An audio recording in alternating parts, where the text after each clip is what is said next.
Salut, c'est Mathieu Bounty, je suis allé au salon de la photo ce week-end. 3 ans qu'il n'y avait pas eu de salon de la photo pour cause de Covid, évidemment. La dernière fois, c'était à Porte de Versailles. Là, c'était à la grande halle de la Villette. C'était assez sympa au niveau de la config. Alors, j'ai trouvé le salon un peu plus petit.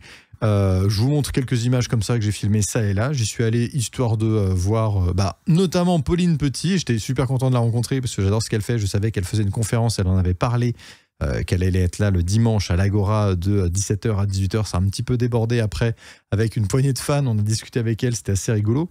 Mais j'étais super content de la voir. Et voilà, c'était histoire de voir aussi le salon de la photo, ce qui se passait un petit peu cette année. Alors, je vais vous faire un résumé assez rapide et je ne vais pas du tout vous parler de matériel ou de technique parce que ça, c'est des choses que j'ai envie de faire un peu plus tard et dans un autre contexte. Je sais qu'il y a des gens qui vont au salon de la photo pour tester du matériel ou pour voir un petit peu les nouveautés. J'ai pas vu vraiment d'énormes nouveautés. Alors, à moins que ça me soit passé sous le nez, c'est possible, hein, parce que j'ai pas fait non plus tout le tour complet maillot ketchup, comme on dit. J'ai vraiment jeté un petit coup d'œil. J'ai fait OK. J'ai vu l'énorme mur d'objectifs Sigma. Ça, en termes de com, c'est pas mal de montrer tout le parc d'objectifs d'un seul coup. J'ai filmé que d'un côté, mais il y avait recto verso. Hein, il y avait vraiment plein d'objectifs d'un coup. J'aime beaucoup leur objectif. D'ailleurs, Sigma, moi j'ai un 50 mm chez eux depuis des années et il fait un super taf, donc voilà, même si j'ai envie de passer chez le Nikkor Z 50 mm 1.2, enfin bon bref, ça c'est de la popote. Voilà, tout ce qui est matériel, je pense que, enfin si ça vous intéresse, c'est pas je pense, mais si ça vous intéresse, je ferai des tests ici sur cette chaîne. Je sais que j'avais testé le Z6 bien avant de l'acheter il y a 3 ans, waouh déjà. Et du coup, c'est une vidéo qui a bien marché sur cette chaîne, donc peut-être que ça vous intéresse. Voilà, j'ai l'impression qu'il y a beaucoup de chaînes YouTube qui parlent de tests de matériel, donc c'est pas forcément le truc que j'ai envie de faire le plus, mais pourquoi pas si ça vous intéresse que je donne mon avis là-dessus. J'avais fait aussi une lentille Fresnel pour flasher l'inchrome avec mon ami Olivier Bain, voilà, vidéo que vous retrouvez aussi sur la chaîne. Bon, bref, ça, voilà. Donc je suis pas allé au salon de la photo pour ça, j'y suis allé surtout pour voir des collègues, des amis, un peu ce qui se faisait. Il y avait, alors, ressentiment général déjà. J'ai trouvé que le salon était plus petit qu'en 2019, beaucoup plus petit. Il y avait plein de stands qui étaient là en 2019 qui n'étaient pas du tout là en 2022, donc je ne sais pas si c'est des entreprises qui ont mis la clé sous la porte ou si elles ont juste décidé de faire le choix de ne pas être là. Il y avait des écoles de photo qui étaient présentes, il y avait un site qui était là pour donner des cours de photo aussi, voilà. Donc bon, moi comme je suis formateur aussi en indépendant, je vais pas leur faire de la pub, mais sachez que ça existe. Et il y avait aussi, ça m'a vraiment intéressé. Il y avait des institutions qui étaient là. Il y avait l'Union professionnelle des photographes. Il y avait aussi d'autres institutions qui étaient là. Et franchement, ça, j'ai trouvé très intéressant parce que les personnes qui étaient là étaient vraiment disponibles. Elles parlaient vraiment très bien. Et elles sont là pour défendre, entre autres, les droits des photographes. Ce sont des personnes qui, alors c'est une petite partie, hein, mais qui se battent quand même contre les plateformes qui sont là pour, on va dire, exploiter les photographes. Il y a plein de plateformes, vous avez déjà dû en voir passer. Et je vais en parler. Petit lapsus du coup. Je vais en parler très bientôt, je pense, sur cette chaîne parce que c'est juste chiant et dégueulasse. Voilà. En gros, il y a des gens en école de commerce qui se disent tiens, on va créer des entreprises où on va mettre en relation des clients et des photographes. Sauf que au lieu de consulter les photographes et de faire les choses pour que tout le monde soit content, ils se mettent à la place du client et se disent que veulent les clients, des tarifs à 30 €, on fait des shootings à 30 €. J'exagère à peine en disant ça. Hein. Moi, j'ai déjà vu des shootings passer à 20 balles, 30 balles. Et ça, c'est des trucs qu'on doit facturer après. Donc voilà, donc il y a plein de plateformes qui existent comme ça, qui ont été créées par des trous du cul qui sortent d'écoles de commerce, voilà. Il n'y a pas d'autre mot, je suis désolé, qui pensent qu'au business et qui ne font pas... Un peu comme le live. Le live qui est sorti sur Twitch n'a pas marché parce que c'était pas fait par des gens qui pensaient streaming, c'était fait par des gens qui pensaient argent et du coup ça ne peut pas marcher. Non, cette photo passe. Je regardais la photo, je l'ai vu apparaître dans le coin de mon œil, je me suis dit non, ça va, il n'y a pas de nichon, donc ça passe. C'est bon. J'ai mis un diaporama comme ça de photos qui traînent sur cet ordinateur. Je vous avoue que je ne sais pas trop ce qui passe. Et j'espère qu'il n'y aura pas de trucs qui se feront censurer. Vous le verrez sans doute à l'écran. Donc le salon de la photo est un peu plus petit cette année. Il y avait donc des institutions qui étaient là. Je vais parler surtout de l'Union professionnelle des photographes, donc l'UPP. Alors l'UPP, je les connaissais déjà parce qu'en fait, c'est eux qui font le barème des tarifs que vous devez annoncer. Alors, des tarifs de droit, de droit d'utilisation à l'image. Par exemple, vous faites une photo, elle est exploitée sur, je sais pas, un site internet ou en 4x3 dans la rue. Ce sont eux qui établissent un barème qui vous disent, voilà, pour telle utilisation, c'est tel prix. Comme ça, au moins, c'est officiel et c'est concret. Je vous parlais il y a quelques secondes d'arnaques et de sites internet qui profitent des photographes. Eux, ils luttent pas, on va dire, à proprement parler contre ça. Par contre, ils font remonter les témoignages au ministère de la Culture, ce qui est quand même balèze. Donc voilà, vous êtes fait arnaquer par un site en tant que photographe, j'entends, ou vous trouvez qu'un site vous exploite ou exploite des collègues photographes. N'hésitez pas à donner votre avis, votre témoignage, vous leur envoyez. Et voilà, ils font une suite. Ils font des conférences, ils font des lectures de portfolio. Donc ça, ils m'en ont parlé. Alors c'est génial parce que, en gros, ils ont tout un tas de services qui sont gratuits et accessibles. Vous allez sur upp.photo. Non, c'est tout, upp.photo, j'ai le site sous les yeux. Je voyais le /fr, mais non, mais c'est normal, on est en France. Donc upp.photo, voilà, vous allez sur ce site-là, vous avez plein d'informations qui sont déjà gratuites. Et si vous voulez aller plus loin, là, ça devient payant. Il y a une cotisation à payer, mais qui est vraiment pas chère. Donc franchement, ça vaut le coup. Et ils font de la lecture de portfolio, et ça, je trouve ça vraiment intéressant. Vous voulez intégrer une agence de photographes, par exemple, eh bien, eux, ils vont vous dire qu'est-ce qui est cohérent et pas cohérent dans votre portfolio, dans quelle direction vous devez aller, tout ça, tout ça, tout ça. Et c'est très, très bien d'avoir un œil extérieur qui vous conseille. Ça fait plus de 70 ans que cet organisme existe, ils m'ont dit. Et ce sont tout simplement des professionnels aussi de la photo, donc ils y connaissent. Et la façon dont avait le monsieur de m'en parler, j'ai senti que c'était vraiment cadré, rigoureux, pro et surtout passionné, et que ce ne sont pas des gens qui sont là pour faire n'importe quoi. Donc c'est vraiment le stand qui m'a le plus fait plaisir à ce salon de la photo. Il y avait des stands sur des impressions papier Canon, le papier Anmul, etc., etc. Il y avait plein de trucs.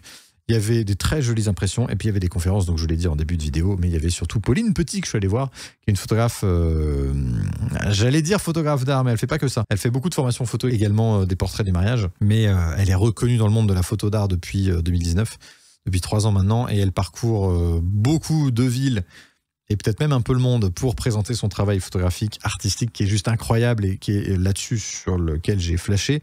Et en fait, on se parlait sur Instagram depuis un moment, mais on s'était jamais vu, donc c'était l'occasion de la voir, et c'était super sympa. Même si on a fait un selfie qui est dégueulasse, je sais pas si je vais l'afficher, si je vais assumer, mais voilà, donc c'était super sympa. Et peut-être que le prochain, j'aurai un stand là-bas, qui sait, on ne sait jamais. Donc voilà, c'était une toute petite rétrospective vraiment très courte sur le salon de la photo et sur mon ressenti, sur ce que moi j'ai vu. Donc encore une fois, s'il y aura du test matériel, ce sera plutôt sur cette chaîne et sur d'autres choses. Là, j'ai rien testé, ça ne servait à rien. Et j'ai remarqué qu'il manquait aussi 2-3 stands aussi. De stands, il y avait... Alors, pour en parler vite fait, à chaque fois dans ce genre de salon, vous pouvez tester le matériel, mais vous n'avez pas... par exemple, si vous êtes un photographe animalier, il n'y a pas de nature, il n'y a pas de coin de nature pour faire vos photos, donc c'est un peu compliqué. Si vous êtes un photographe de portrait de mode, il n'y a pas vraiment de mini-cyclo, il n'y a pas de mannequin qui est là, où vous pouvez un peu tester. Il y a juste vos amis avec qui vous pouvez venir ou les gens qui sont présents dans le salon, parce qu'il y a beaucoup de téléobjectifs. Donc ça tester les téléobjectifs, je vois. Parce qu'en général, les salons, c'est très très grand. Donc vous pouvez voir loin, vous pouvez voir des trucs, vous pouvez faire OK. Pourquoi pas un peu d'architecture, parce que c'est vrai que ça s'y prêtait un petit peu. Le lieu, la grande halle de la Villette est assez jolie. Mais voilà. En termes d'organisation, d'ailleurs, il y a eu des petits couacs, parce qu'on en parlait avec Pauline. Très peu de gens étaient au courant qu'il y avait des conférences et qu'il se passait des trucs au sous-sol, parce que c'était dans les étages inférieurs. Alors moi, je l'ai tout de suite vu parce que j'ai vu des gens aller en bas et je me suis dit, il doit se passer des trucs, et j'y suis allé, je suis tombé dessus et j'ai trouvé ça assez clair. Mais c'est vrai qu'il n'y avait pas de panneau, j'ai pas trouvé de programme non plus avec écrit à telle heure il y a tel conférencier. Il fallait un peu rentrer dans les salles, regarder, ah c'est machin, d'accord, oui ça me parle pas, je rentre, je sors et voilà. Mais apparemment, c'est pas du tout l'organisation du salon de la photo qui est à blâmer, c'est plutôt l'organisation de la halle de la Villette. Voilà, qui sont 2 organismes différents, et il y avait peut-être un manque de communication entre les deux, mais on m'a dit aussi que c'était pas possible simplement de faire des annonces ou de dire qu'un tel serait... Alors je sais pas à quel niveau c'est pas possible, mais on m'a dit que c'était pas possible. Donc ceci explique cela, mais c'est pas l'organisation du salon de la photo qui est à blâmer. Encore une fois, on les embrasse parce qu'ils font un super taf.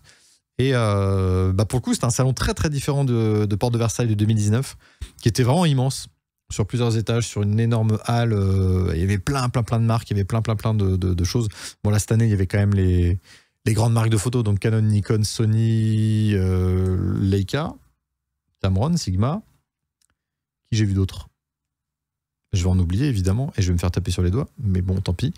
Ah si, j'ai vu une entreprise qui s'appelle Nissi. Et j'ai trouvé ça assez rigolo parce que ce sont des filtres qu'on met sur l'objectif. Alors ça existe aussi pour iPhone, important à savoir.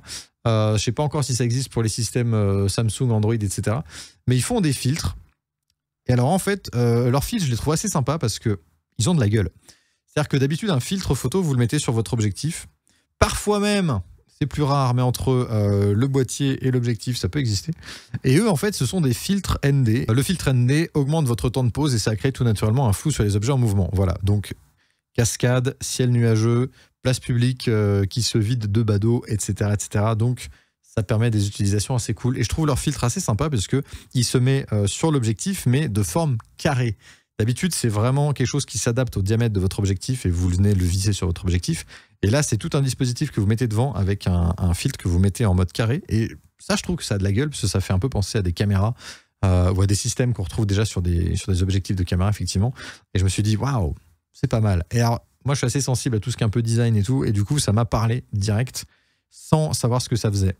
Et voilà, donc il y avait cette marque qui était là et j'ai envie de la mettre en avant parce que j'ai trouvé ça assez cool. Après, j'ai pas testé, je sais pas du tout ce qu'ils font, mais le site c'est nisifilters.fr, donc nisifilters.fr tout simplement. Je crois que j'ai fait le tour. Bah écoutez, voilà. J'ai croisé des gens aussi qui m'ont demandé ce que je faisais parce qu'ils ont repéré que j'étais photographe pro et du coup j'aurais filé mes petites cartes de visite. Et je donne toujours des workshops, voilà, des petits cours de photo surtout nus. Portrait mode, mais en principal du nu. Je suis très très spécialisé dans le domaine, donc je suis hyper à l'aise pour vous apprendre à mettre à l'aise justement des modèles, à faire du nu et à vous donner 2-3 tips et conseils sur comment amener quelqu'un à faire du nu. Dans la bienveillance évidemment et le respect. Et je crois que c'est tout. Écoutez, je vous fais des bisous. Je ne sais pas du tout quand est-ce que je vais publier cette vidéo. Normalement lundi 10 octobre. Et du coup, si on est toujours lundi 10 octobre, sachez que ce soir, il y aura une autre vidéo live de Pauline Petit qui va critiquer des photos. Elle fait beaucoup ça. J'ai envie de le faire aussi sur ma chaîne, je vous avoue. Mais à chaque fois que j'ai demandé, j'avais pas reçu assez de photos. Et du coup, je trouvais ça pas intéressant de faire une review de 2-3 photos. Donc vraiment, si vous voulez, dans pas longtemps que je critique vos photos. Alors si c'est du nu, ça va être compliqué sur YouTube, j'avoue. Donc envoyez-moi plutôt des portraits ou de la lingerie, ça passe. Mais voilà, le nu, on fera ça autre part sur une autre plateforme. Il n'y a pas de souci. Mais envoyez-moi ces photos-là, mathieubounty@gmail.com, c'est ça mon mail, je vous le mets dans la description et je me ferai un plaisir de critiquer vos photos. L'idée, c'est pas de critiquer en disant c'est de la merde, c'est nul, arrête la photo, t'arriveras à rien, parce que c'est pas mon délire. L'idée, c'est de vous dire les points positifs, les points négatifs et les points à améliorer surtout sur votre photo. Parce que j'ai quand même de l'expérience, donc je suis capable de vous dire ça marche, ça marche pas. En termes de détails, de trucs qui catchent l'œil ou pas. Et de vous dire, allez plutôt dans cette direction ou ça, c'est un point qu'il faudrait améliorer. Voilà, ça peut être hyper bénéfique pour vous. Maintenant, je suis conscient que vous n'avez peut-être pas envie de vous faire critiquer devant tout YouTube, mais déjà, on n'est pas la chaîne la plus regardée, donc franchement, vous pouvez y aller. Et ensuite, c'est comme ça qu'on progresse. Évitez, franchement, les pages Facebook de photographes, parce que c'est que des gens qui ont un ego comme ça et qui ont envie de prouver que c'est leur photo qui est meilleure que celle des autres. Donc, ils ne sont pas là pour vous dire que vos photos, vous pourriez faire ci ou ça ou améliorer ou à vous encourager. Ils ne sont pas là pour ça, ils sont là pour dire que c'est eux les meilleurs. Et donc, ce sont des gens qui aiment bien écraser les autres pour briller eux. Je pense qu'on se rend tous compte, voilà, tous les photographes pros ne vont plus sur les groupes Facebook. À partir du moment où on arrive à un certain niveau, voilà, je digresse sur un autre sujet, mais je pense que ça vous intéresse aussi du coup. À partir du moment où on intègre un autre niveau, on ne va plus sur ce genre de site en fait. Parce que c'est que de la critique un peu gratos. Et ça sert à rien. Voilà. Alors que Pauline Petit, moi-même et peut-être d'autres, on critique les photos de façon constructive et on pense que c'est hyper bénéfique. Bisous, à bientôt. Toutes les infos sont en description. N'hésitez pas à me suivre sur Instagram parce qu'on n'a jamais assez d'abonnés et que peut y avoir des choses qui peuvent vous intéresser aussi, tout simplement. Voilà, c'était ma rétrospective du Salon de la Photo 2022 avec pas mal de choses qui arriveront dans les autres salons de la photo. Il y a un autre salon en novembre aussi. Je vous tiendrai au courant sur mes stories Instagram. Donc abonnez-vous. Bisous, à bientôt.